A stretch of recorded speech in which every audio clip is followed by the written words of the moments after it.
Joseph threw himself on his father and wept over him and kissed him.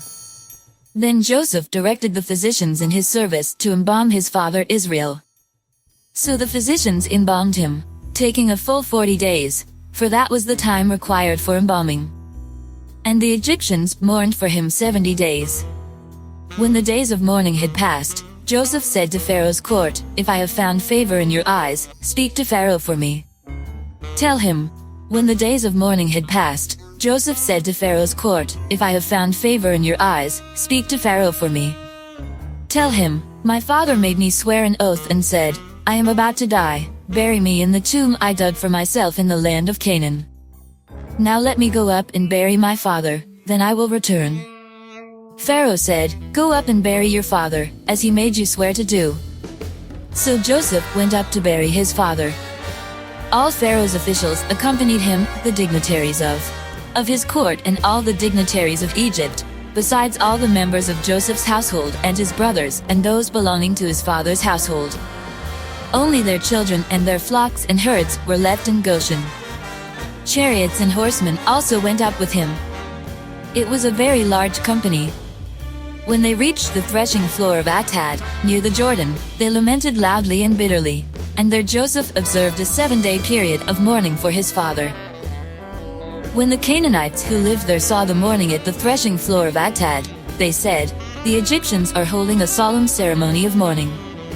That is why that place near the Jordan is called Abel Mizraim.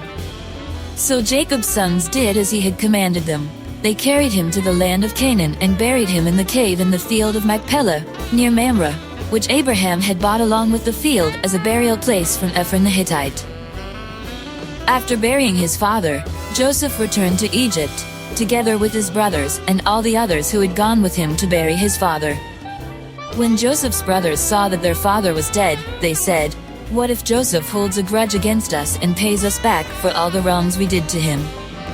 So they sent word to Joseph, saying, "Your father left these instructions before he died.